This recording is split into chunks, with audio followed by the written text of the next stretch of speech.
Homiletics. Homiletics. That is what the science of writing a sermon is called.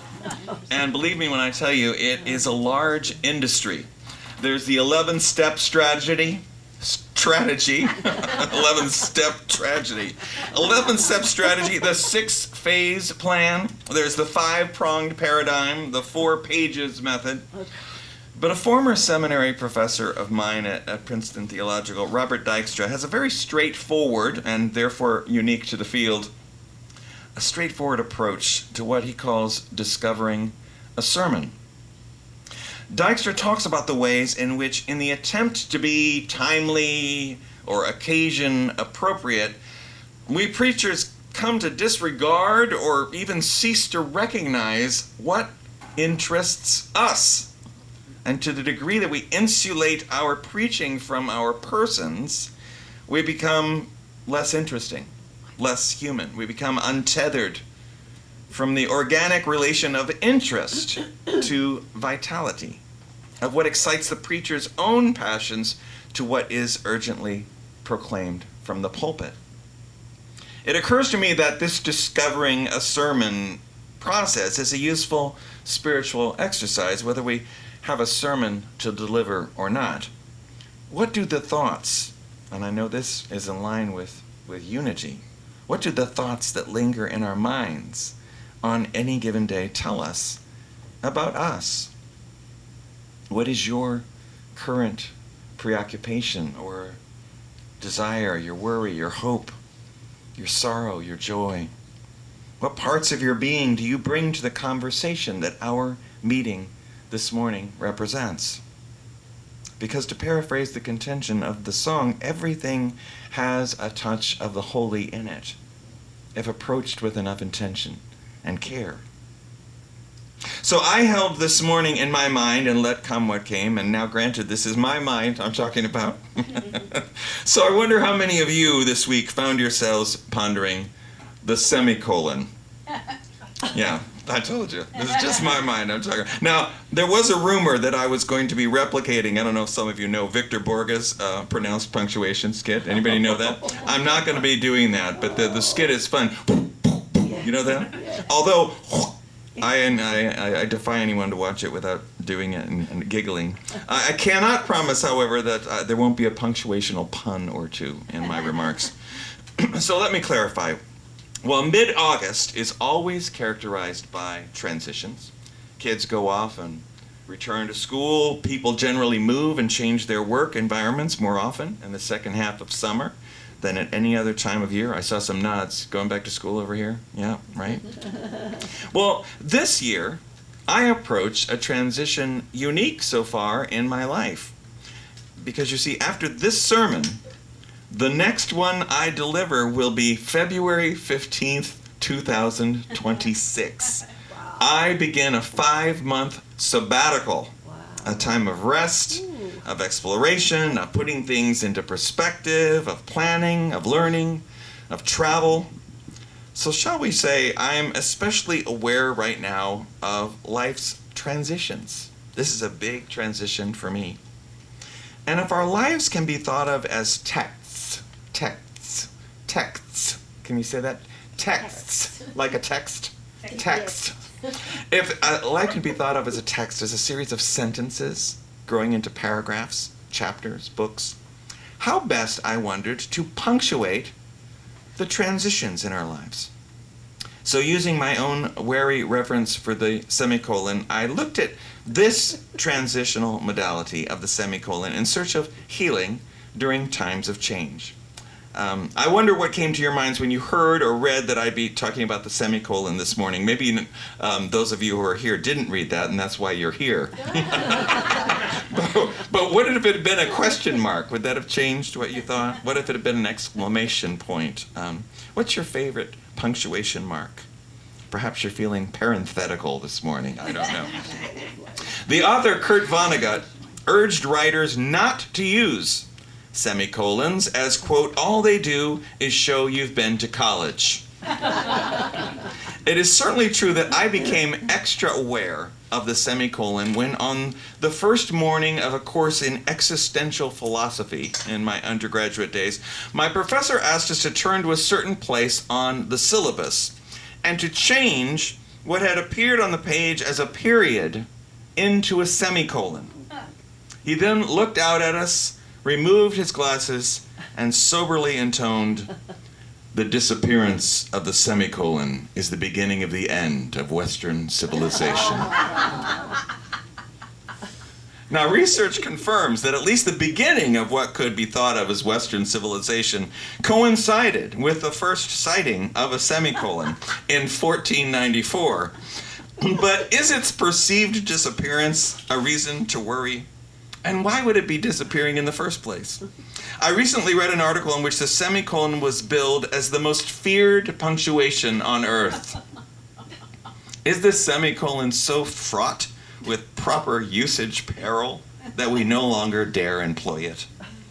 Now, rather than wonder why and when it is wrong to use a semicolon, I felt compelled to rush to the rescue, to be of service to a form of punctuation that, after all, allows for a particularly vibrant moment in time, and to meditate on what using the semicolon allows us. So a semicolon is a uniquely ambiguous agent of connection. And here's the deal. The semicolon joins together two complete sentences that need not have been so joined.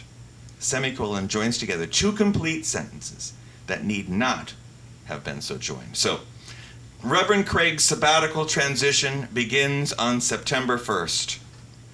He'll return to the pulpit on February 15th, 2026. Now, those two sentences could have had any number of transitional phrases or conjoining configurations like and, or but, or unfortunately. Or they could have been separated by a period. But the semicolon is not a punctuation of hierarchy. It isn't about keeping things separate, like so many kosher laws. It isn't on a power trip, like an apostrophe, which robs letters from a word and then sticks around to gloat about it. There aren't the ownership issues that characterize the colon. With a semicolon, no subordination is required. In fact, it is required that there be no subordination. Two sentences in a marriage of equals. The reader is left to supply meaning when the semicolon doesn't spell out the exact reason for which a period was overridden. Now, some people will always say a semicolon signals the indecision of those who just can't decide between a comma and a period. I suggest that tells us more about some people than it does about anybody else. The semicolon lives in its own ambiguity.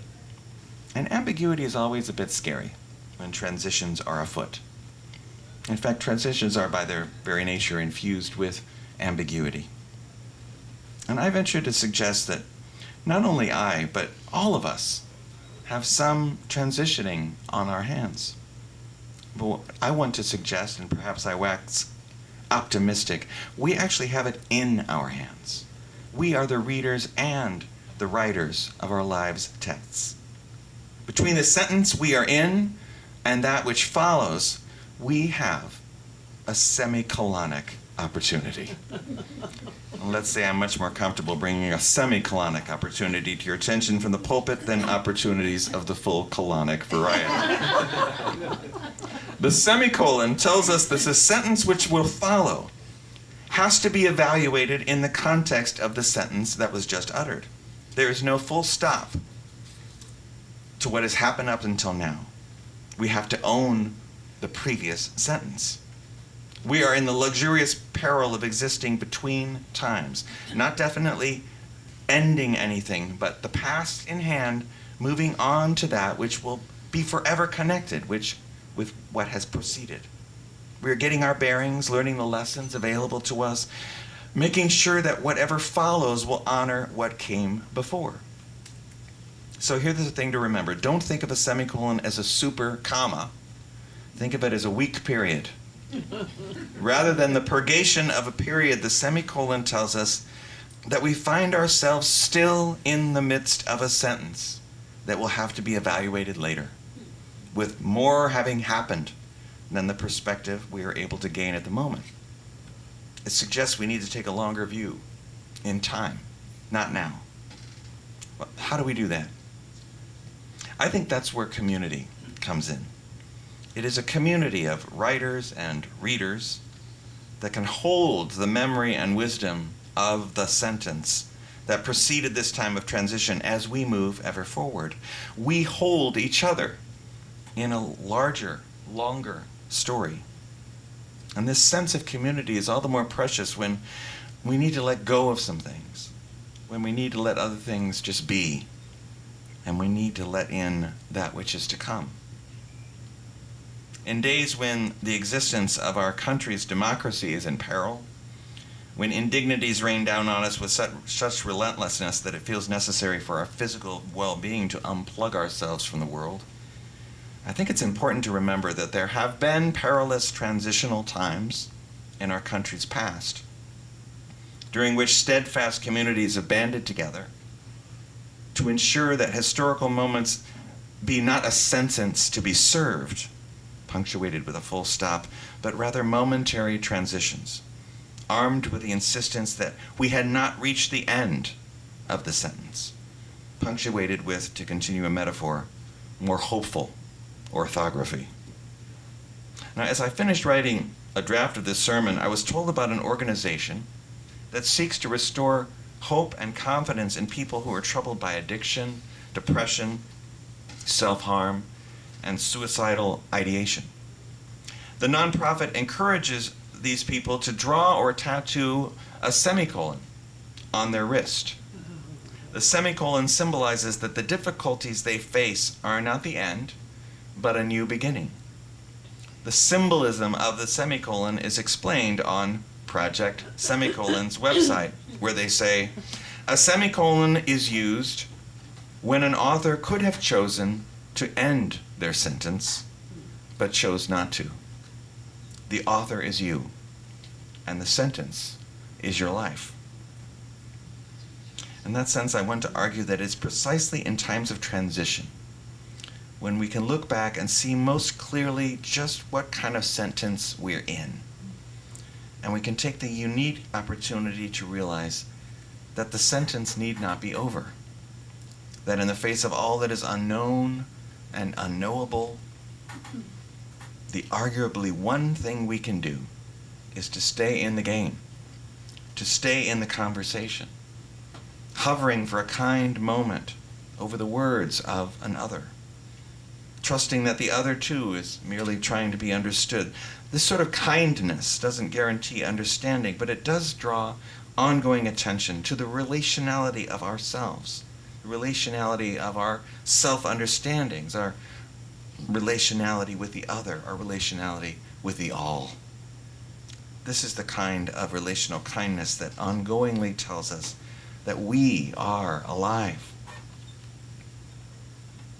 So let us ever be reminded that there are different ways of punctuating transitions, that in palpable ways we are the authors of what follows, and that transition times, in turn, can serve to punctuate our lives profoundly and meaningfully, that those times are the punctuating transitions we live through, that we live through together.